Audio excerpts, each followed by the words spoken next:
You just lost your loved one. Now what?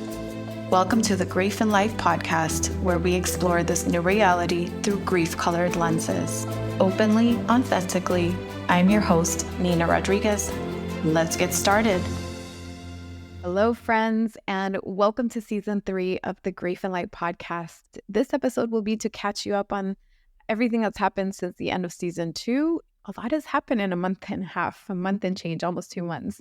So I want to catch you up on that. I also want to make this episode a reflection on the first 5 years of grief, specifically through my story. But as I share the breakdown of year 1 and 2 and 3, 4, and now on to the 5th year, which will be official September 11. That's my brother's angelversary. I want to see if you could see yourself in my story, if you could see the commonalities as your grief has evolved, or maybe it's completely different and you could just compare how certain grief stories evolve.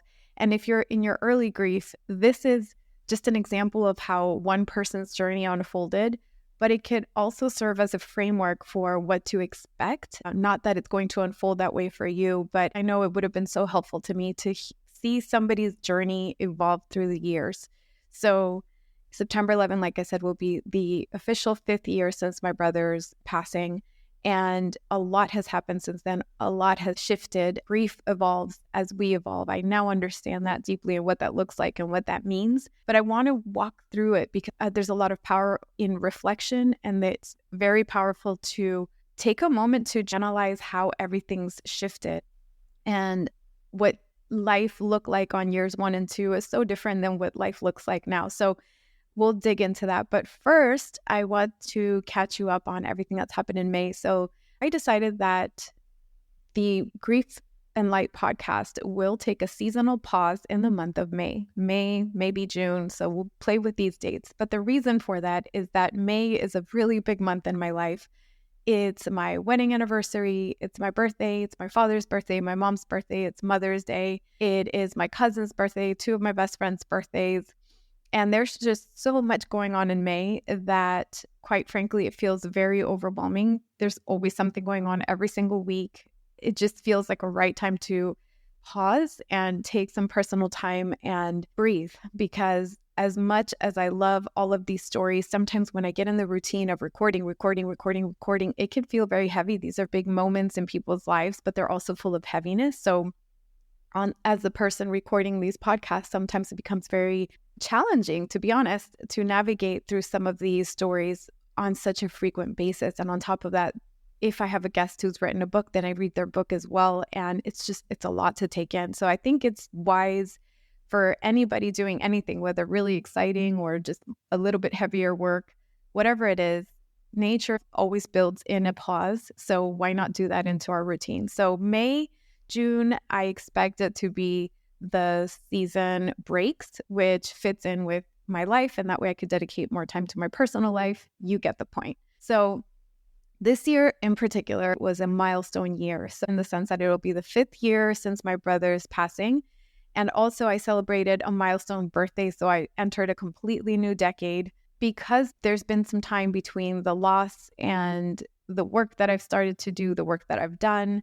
The idea of a symbolic rebirth kept whirling in my mind. My husband kept asking me, what do you want to do for your birthday this year? Since December of last year, he kept asking me because, it was kind of a big deal.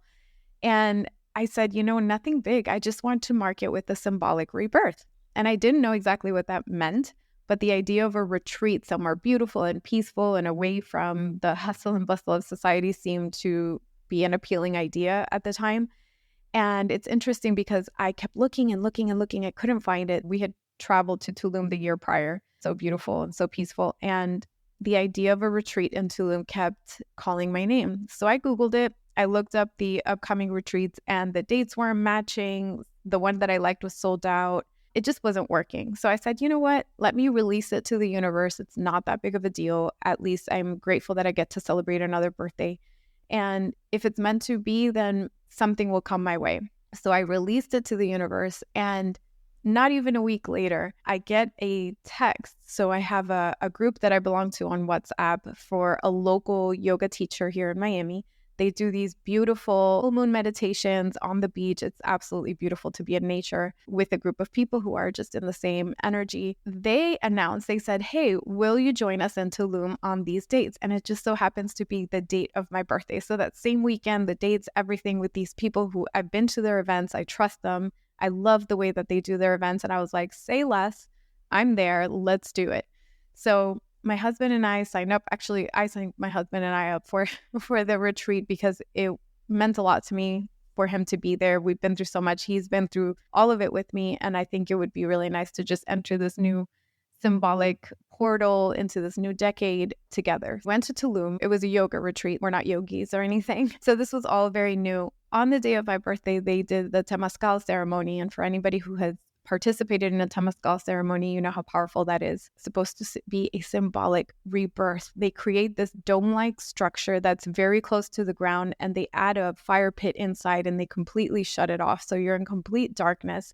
And it's supposed to symbolize Mother Earth's womb. It was very powerful. The symbolism of it being in that space, complete darkness, doing a beautiful ceremony. I learned it's about 4 hours. We only did it for 2.5, which is still way too long because imagine being in the hottest sauna you've ever been in your life. You're just sweating your life away. It's a beautiful, beautiful experience. And what I did not expect is that at the end, before they open the door to release you back into the world, if you will, there's this guide that participates in there with you, and he's guiding the experience.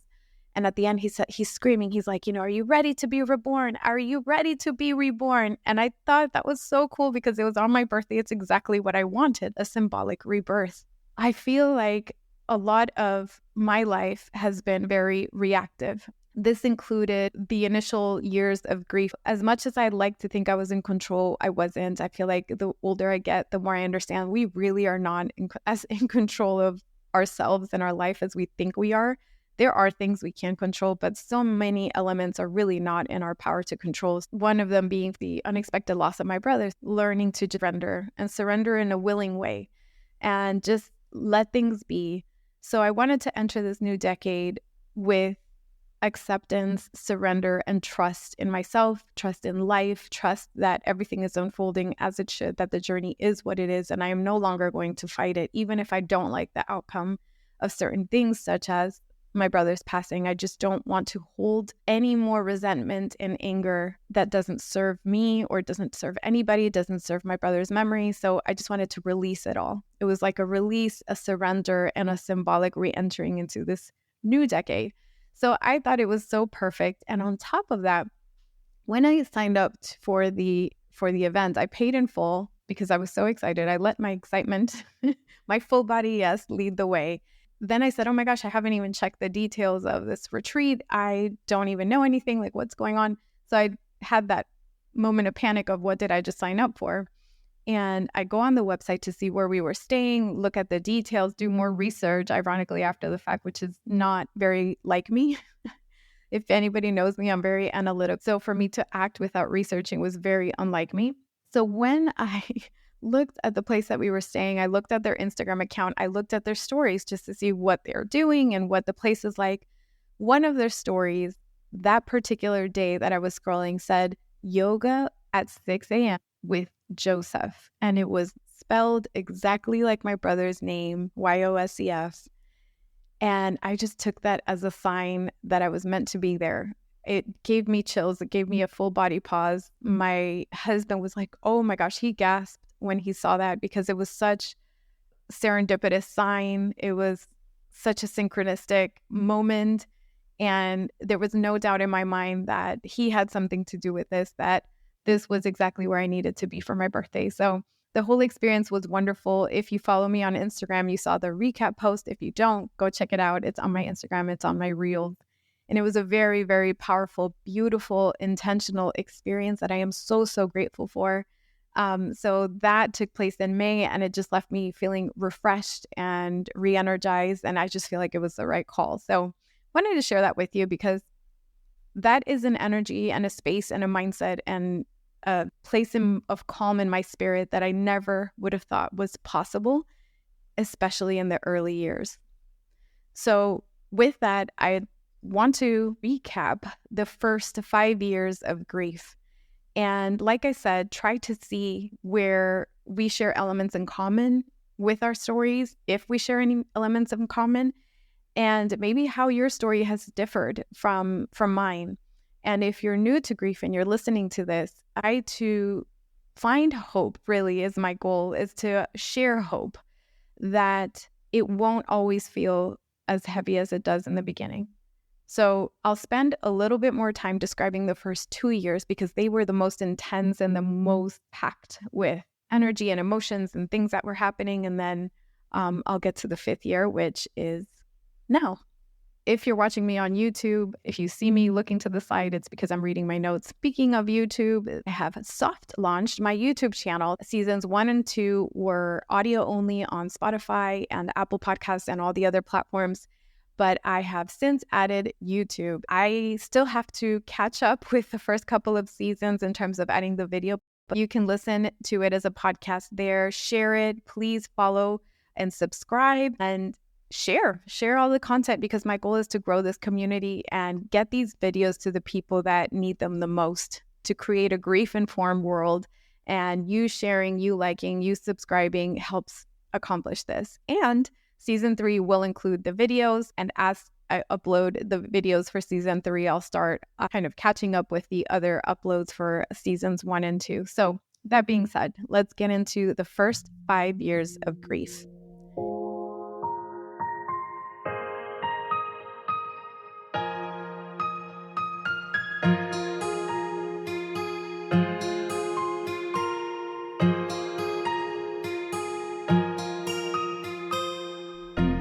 Year 1, I named it the year of shock and fog. You could probably imagine why. So when we got the news of my brother's unexpected passing, obviously we didn't know this was going to happen. It was the day after he turned 32.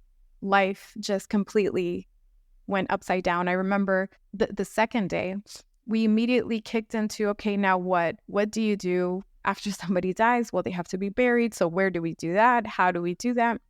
Immediately, we started visiting different cemeteries and looking for plots and all those things. And I'm not going to get graphic, but it was just in this weird autopilot, disconnected, foggy state where nothing made sense. It's very confusing. I live in Florida, so it's like the day after a hurricane that destroys everything around you. You can't believe your eyes. There's so much pain. There's so much grief. Dreams started almost immediately. This became a very bizarre and yet comforting thing. I looked forward to being asleep.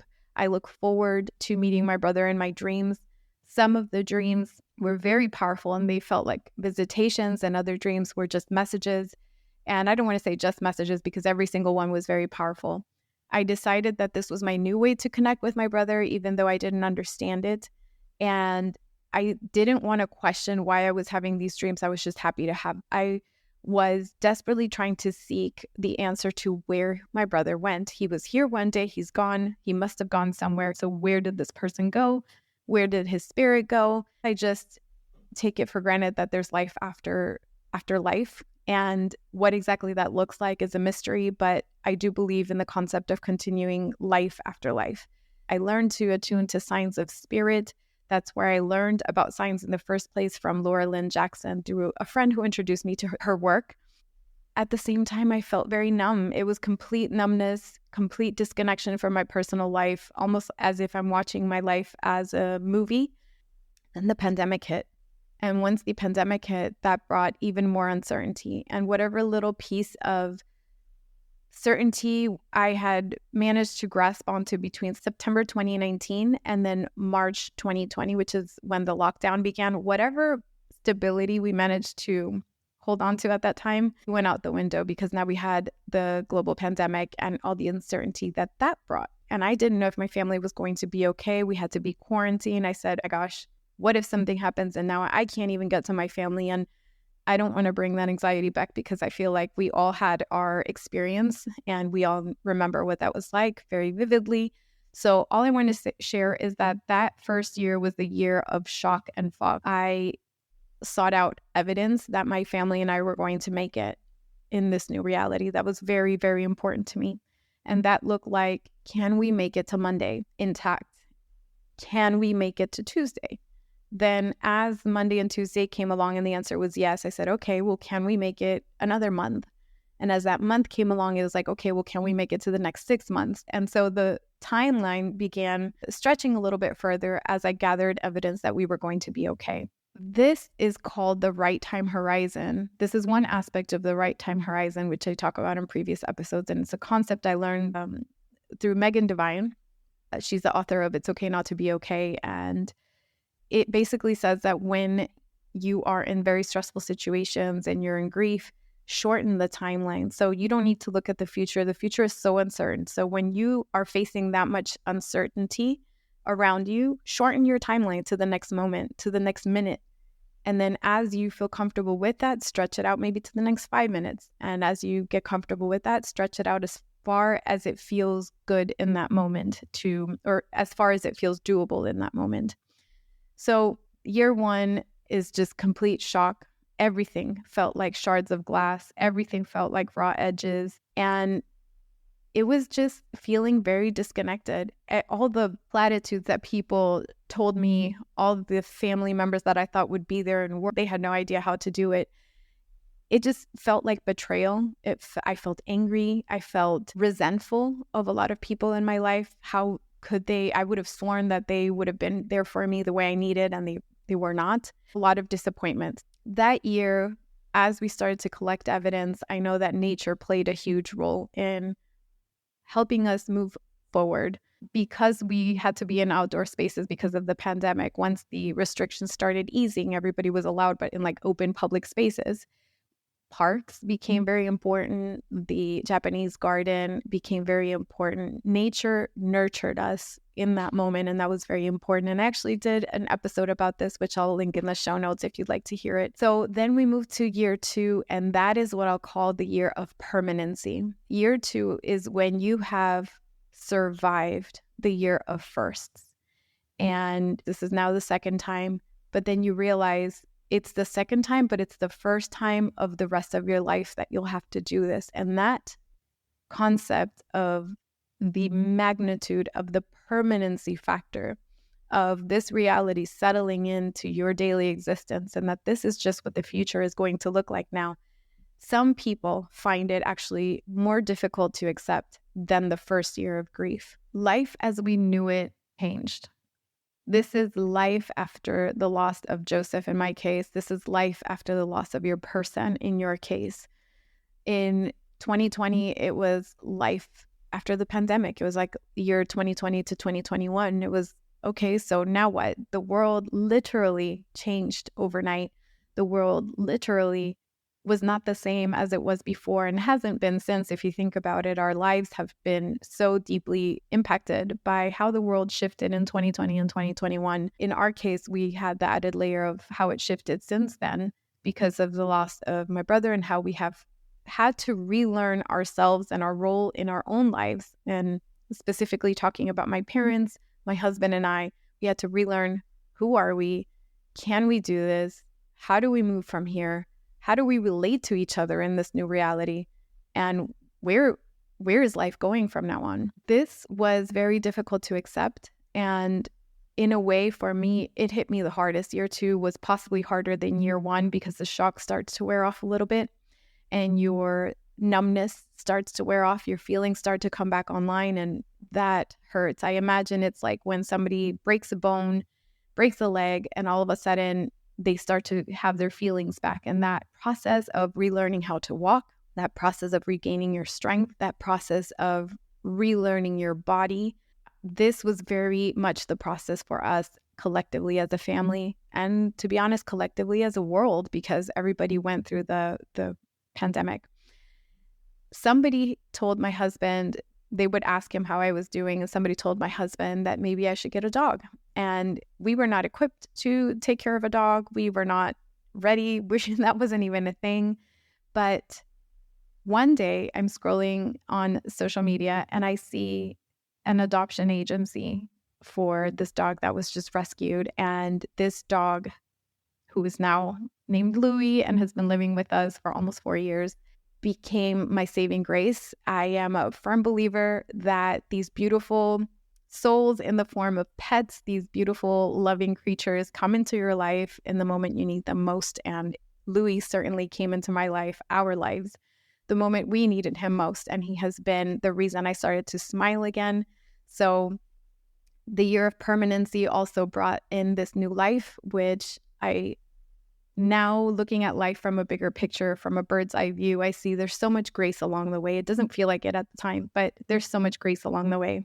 The shards of glass were still shards in the terms of everything feels so harsh against your heart. And I was still so sensitive, and I was still so disappointed and hurt and resentful to so many people. But at the same time, I was very happy to have this moment of joy in my life. I used to call my dog my little universe of joy because he just made me smile. And I started alienating myself from friends, family, and people who just didn't get grief. I felt a distinct need to feel understood and witnessed, and I wanted my grief seen by somebody, and I wanted to talk about it, and I had this desire to share it and find more information and resources that I wasn't finding back then.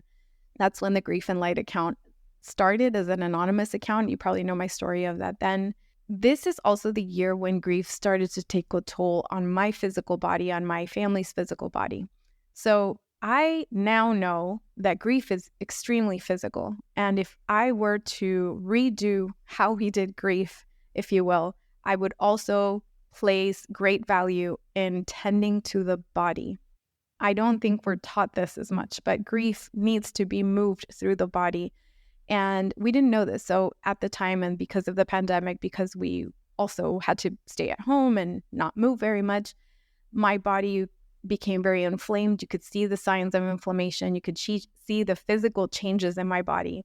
Then year 3 is when you really start to see the effects on the body. So I call it the year of inflammation and new normals. You could see the physical changes in my parents. You could see the physical change in me. I personally gained a lot of weight. The shape of my face changed. My energy levels were completely down. Just did not feel like myself at all, which after a loss, this is understandable. Loss is very physical and it changes you one way or another. This is the 3rd year that we were experiencing life as a family of 3. So my parents and I, and you could also say, my husband and now my dog. But it was the first time that we began to travel. My husband and I traveled internationally. It was the first time that I believed we were going to be okay in the long run, whatever that looked like. We celebrated a milestone birthday, went to concerts. The dreams started to become less frequent. So to go back to years 1 and 2, I was having dreams about my brother about once a week, if not more. And I recorded these in the notes section of my phone. And year 3, they started to subside a little bit. So I would have them, but maybe it was like once a month. They just became less frequent. We became more attuned to our personal lives and creating new normals. Year 4 was the pivot year, the year of possibilities. It was the year that my body became so inflamed and I was so disconnected from my life. And at the time I was doing real estate full time.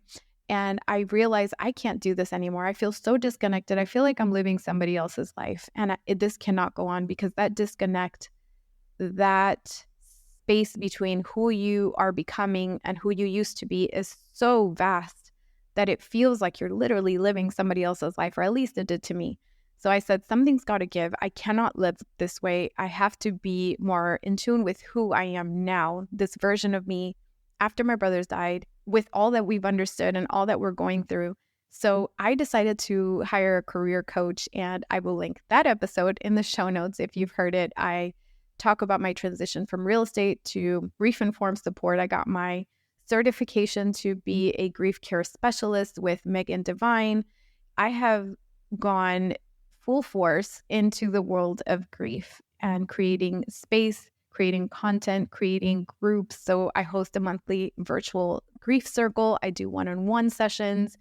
I'm looking to expand into in-person events and sessions. And it's just been an amazing transformation. And this is where I realized that grief can be an invitation to pivot. It can be an invitation to live a more aligned life when you're ready. And I decided to embrace this, and I decided to move forward with this reality, with this energy that was obviously changing my life. So instead of fighting it, let me go with it and let me see where it's going to take me. So I approached it with curiosity, and year 4 became the year that I said, okay, this is how life is going to be now. This is when the shock officially wore off. It was the year that felt quote unquote right for me to start taking very intentional steps forward into my life. And with that, I released what no longer serves me. And that release was evident also. You could even see it reflected in my physical body, which is interesting because grief can cause so much inflammation. And once you release what no longer serves you, once you get to that place of acceptance, you are able to literally, the inflammation sort of goes away, right? That doesn't mean you don't pay the consequences of the inflammation. I've had to have some minor surgical procedure. Luckily, that's been taken care of. But if you ever experience big changes in your physical body, any signs of inflammation and anything that is not normal, please, this is your sign to get that checked out, get that taken care of, because the changes are very real. And it's important that we stay on top of it. If we're here, I believe it's for a reason, and we may as well honor that and take care of ourselves along the way. So personal rant over there. And then finally, the 5th year is what I call the year of rebirth, specifically because of the story I shared earlier in the episode about the Temazcal ceremony and this milestone birthday and the walking with intentionality. Now, the cycle of the 5th year isn't fully closed by the time this episode is released. It'll still be about 2 months before the 5th year is complete. So it could still hold surprises and something new can play out before the end. But I decided to do this now as a way to open season 3 of the podcast and show my journey with grief over the last 5 years and also see how it compares to yours. How did you see yourself reflected in this journey? And if you're early on in your own grief journey, then I hope this gives you some hope. I know that some parts of it can sound very scary. The parts that affected me deeply, it doesn't mean that it has to affect you in the same way or at all. There are people who don't take as long as I did to quote unquote come back online, if you will. Some people go through the entire journey that I described within the first year or within the first couple of years or so. But it does take time. There is a element of allowing things to be. I was very intentional about allowing the space for grief to play out exactly as it needs to, even if everybody's telling me to let it go and move on and all the things that, grievers are told. I learned to not take those comments personally. I learned to let them go. That's a reflection of their opinions and their desire to see you go back to the person that they're comfortable with. I also realized that unless somebody has experienced a significant loss, they quite frankly don't know what they're talking about. People will say the darnest things. I also did an episode on that, so I'll link it in the show notes. Go back and revisit some of these past episodes. They talk about this experience, and it was sort of documenting these very specific elements of the grief journey. Year 5 has been the year of rebirth. It's understanding that life is going to life. Life will do what life does. And sometimes the outcome is not what we want. Sometimes it's extremely painful. Sometimes it's better than we expected. And all of it is okay. In the good times, remember this too shall pass. In the bad times, remember this too shall pass. So whether the good times or the bad times are here, just remember they both shall pass. And that's okay. And so year 5 is embracing this reality, embracing that we only have this one wild and precious life. So what are we going to do with it? It took me 5 years to get here, 4.5 years to get here. And I call this now the year of rebirth, the year of becoming, and becoming as a verb. And I'm okay not being a final product. I'm okay saying, you know what? I am in a place of becoming. I'm in a place of unfolding, in a place of blooming, in a place of coming back to whatever is next, and not having that fully defined is perfectly okay. It's also understanding that what people tell you is a reflection on them. Usually it means that they haven't gone through what you've gone through, and that's okay. They're not supposed to understand it this way. I went from feeling like everybody was so insensitive and rude to me to understanding that they just don't understand. They don't know what to say. It doesn't feel safe for them to respond. And in a way, that's okay. We can change that. That's part of why I created this podcast, is to change that, to help people understand it from this side. But at the end of the day, not everybody's meant to be by your side in every journey that your life takes, and that's okay. And it's also feeling like I don't have to answer how many siblings I have because I don't have the capacity to manage other people's emotions versus just saying the reality. I had one sibling, he died, and understanding that it is not my job to manage other people's emotions. This was a huge one because sometimes we cover our truth because we feel like we have to manage other people's emotions. We don't want to put that on them, whatever that means. No, just if you feel like sharing your truth, it is what it is. Their reaction is their responsibility. And that's it. So I'll leave it here because I think that was a good walk in memory lane over the first 5 years. Obviously, there is so much more that went into this, but I wanted to open with a reflection and tell you what I've been up to and share what's next. So as far as what's next, I have so many beautiful conversations with grievers who have been walking their own journey in different aspects. We're also going to talk about grief in the non-death related way. So everyday grief, or what I called little g grief. So big G grief is death related grief, and then little g grief is like everyday grief, and what exactly that looks like, what people are doing with their respective communities, and what efforts, organizations, what experts are saying, and how people manage grief in their own life. How do they integrate it? How they incorporate it? And what things are coming out of it? How can we create a more grief-informed, grief-literate, hopeful world through these stories? So join me on this journey. Season 3 has amazing guests, and I am excited for you to be here, growing with me. Please remember to subscribe to the YouTube channel because I will also be adding the video elements. So again, thank you for being here, and I'll see you in the next episode. That's it for today's episode. Be sure to subscribe to the Grief and Light podcast. I'd also love to connect with you and hear your thoughts and your stories. Feel free to share them with me via my Instagram page at Grief and Light, or you can also visit griefandlight.com for more information and updates. Thank you so much for being here, for being you, and always remember, you are not alone.